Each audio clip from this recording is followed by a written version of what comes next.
So for this video, I tried something a little different. I recorded about an hour of map making that I was doing, and then I just condensed it down to, about a fifth of the time, so it runs about 12 minutes here.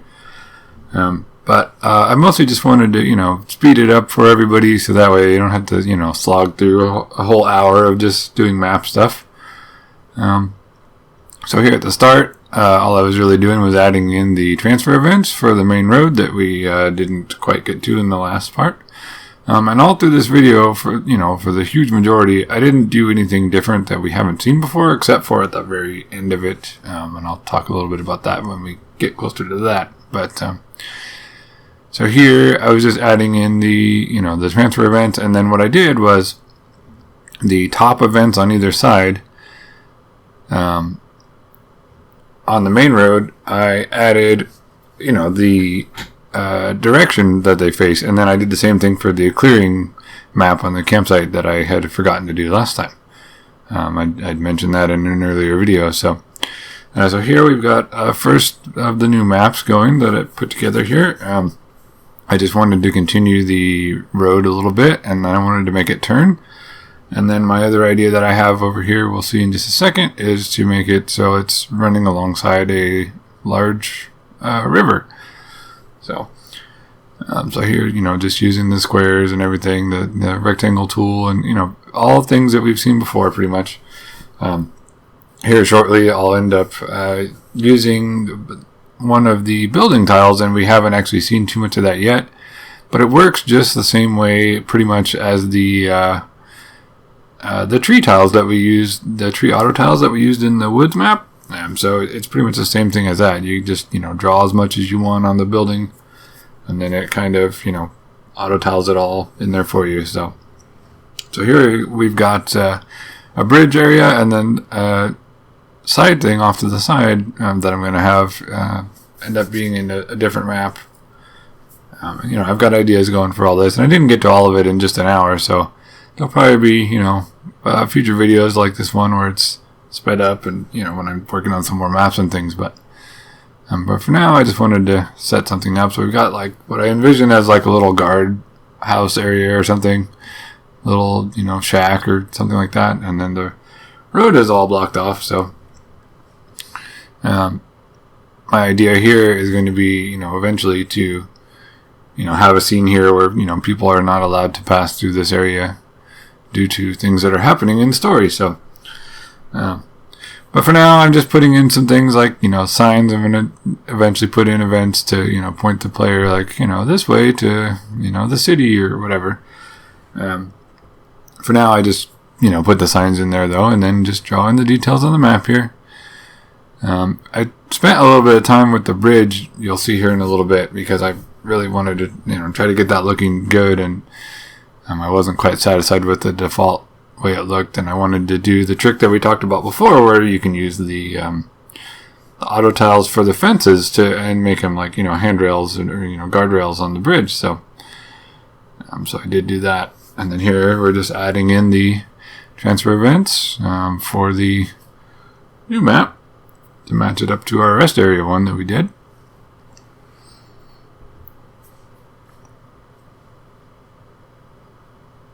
And then just setting the, the positions and everything, and the, to make sure that they're not, pointing at the wrong spot or whatever.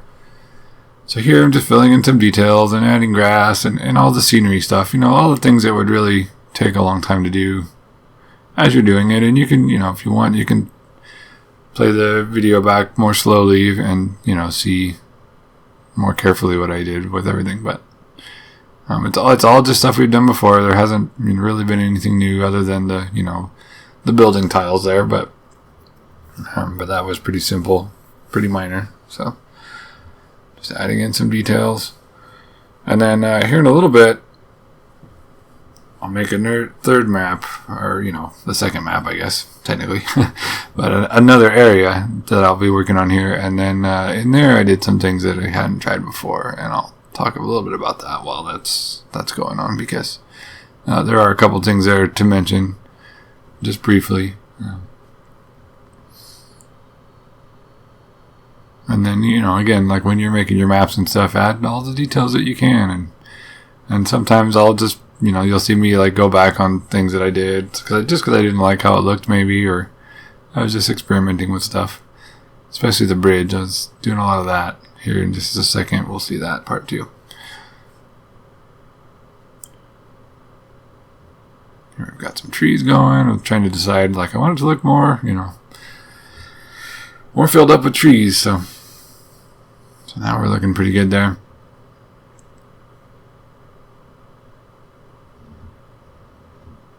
And then here's where I started, fiddling with the handrail, guardrail for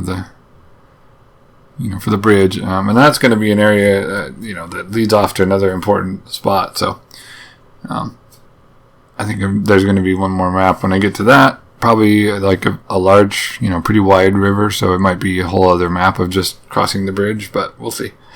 And here I was just experimenting with different stuff and trying to get the size right and, trying to get it to overlay properly the way I wanted. And then finally I got to the point where I got it looking pretty good. So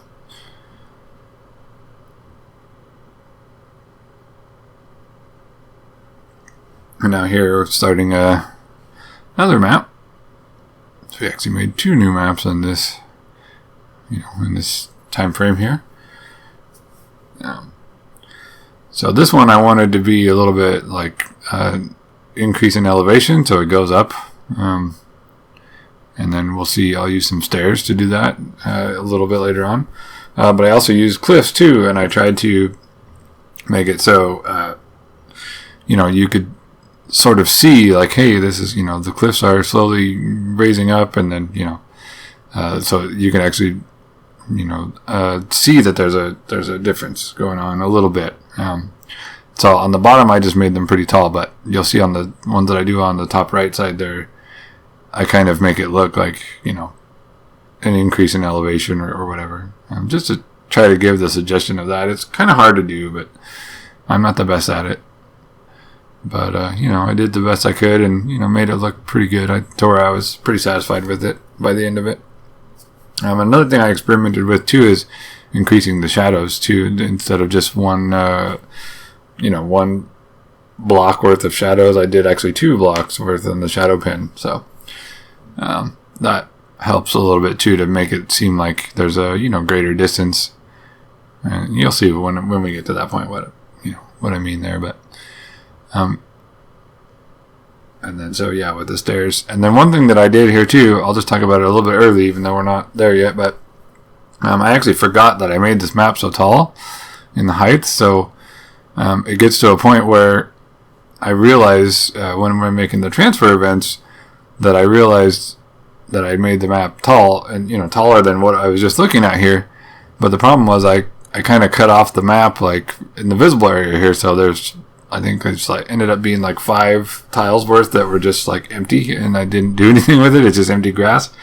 So what I ended up doing is I right clicked on the map name, the Lodging Approach map name, and I copied the map, and then I just pasted it in there just sort of like as a backup, so that it gave me a chance to experiment a little bit with a feature that I'd never really used before, but I used it, to good effect here. You can right click again and you'll see an option on, right click on the map name and you'll see an option there that says shift. And so what I did was I shifted the map 5 tiles upwards. And then what I ended up doing was going back inside the map properties by right clicking on it and going to edit. And then I changed the height of the map down by 5 tiles, and then it cuts 5 tiles off of the bottom of the map. So I shifted the whole map up 5 tiles to basically make it so the empty tiles were at the bottom of the map instead of the top. And then from there, I basically shrank the map size, and then it ended up pretty much like what you're seeing here on the screen right now, where that was the entire size of the map instead of the excess area. So that's one thing you can do, and like I said, I just used shift, or not shift, I copied the map and, just for a backup in case I had you used it wrong or something, I still had the one, that I didn't mess up or whatever. So that's a good idea that you can do if you're testing something and you don't want to, mess up your main one in case you want to go back on, changes that you make to it. You can copy the map and do it that way. So here I was just drawing on some tall grass, and one thing that happens with this, and we'll see, is when you put the grass on the edge of the cliffs like that, then the passability actually gets overwritten, so it makes it so you can walk where the cliff normally wouldn't let you. To alleviate that, all I ended up doing was going back in and using the same trick that we did in the earlier videos with blocking where the player's movement is at using an event that's at the same level as characters. And so I just copied some blank events in there anywhere where I put the grass right alongside the cliff there, and then that resolves the issue. So see, here's where you can see there's where I noticed, like, oh wait, I forgot about the tiles on the top. So that's when I noticed it, and then I did the shift. And you'll see here in just a second how I shifted it. So I just pasted the map, so I had a backup copy, and then I shifted it y coordinate -5, and that shifted everything up 5 tiles, and then by resizing the map in the map properties, it ended up fixing that issue. So if you ever do that on accident, it's one way you can do it. And now here I was just testing everything, and this is why, like I was saying, testing the transfer events and making sure everything's going okay.